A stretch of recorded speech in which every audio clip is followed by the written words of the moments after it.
That is demokrasi. So demokrasi itu nggak berbicara tentang meritokrasi. Demokrasi tidak berbicara tentang kompetensi. Demokrasi berbicara tentang suara terbanyak, siapa yang paling populer.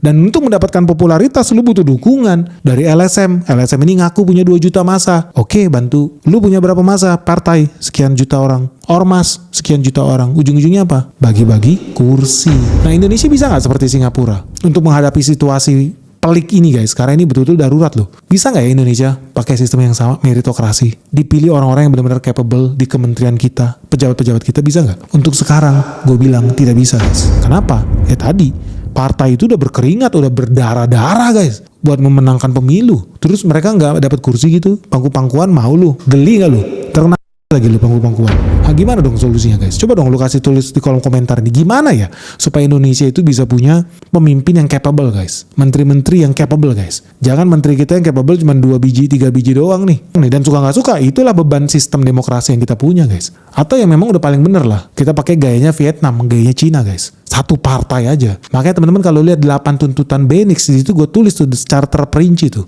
Kalau lu pengen Indonesia jadi negara maju, ya pemberantasan korupsi wajib. Tapi itu nggak bakal terjadi guys, selama Indonesia masih pakai sistem multi partai. Makanya teman-teman nggak usah heran kalau 8 tuntutan Benix itu minta apa? Dibubarkan guys sistem multi partai supaya Indonesia bisa profesional kayak Cina, kayak Vietnam, kayak Singapura guys. Lu setuju nggak sih dengan 8 tuntutan Benix? Lu setuju nggak sih? Banyak partai itu justru membebani kita, justru menciptakan korupsi di daerah-daerah, di kabupaten, di provinsi, wali kota, DPRD. Wah, kacau bro. Lu setuju gak guys? Kalau kita bubarkan sistem multi partai, kita udah berada dalam kondisi genting nih guys. Lu setuju gak dengan itu guys? Kalau enggak, lu gak usah bicara meritokrasi.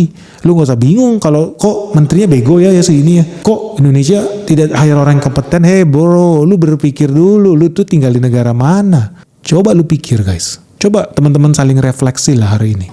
Sejak tahun 98, beban sistem demokrasi itu apa yang terjadi? Bank sentral kita direbut guys sama IMF. Kementerian kita di kafling-kafling guys. Kekuasaan eksekutif kita makin lemah guys. Padahal lu ikut pemilihan umum kan coblos presiden ya. Tapi ternyata presidennya gak punya hak lo buat ngontrol perekonomian negara kita loh. Ternyata yang kontrol malah bank sentral. Padahal bank sentral lu tidak coblos siapa yang duduk di kursi bank sentral. Tapi dia bisa menentukan nilai kurs rupiah lu makin lemah. Inflasi tinggi.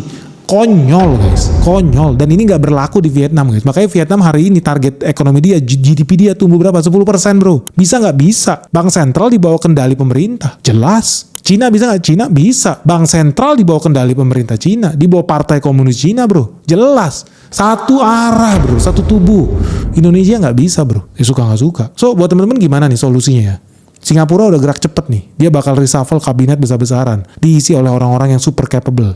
Mereka bisa lakukan itu karena mereka negara otoriter. Mereka negara diktator guys. Indonesia gimana nih caranya supaya kita bisa gesit nih dengan perkembangan zaman nih? Coba dong teman-teman share dong di kolom komentar di bawah ini. Lu setuju gak sih dengan idenya Benix?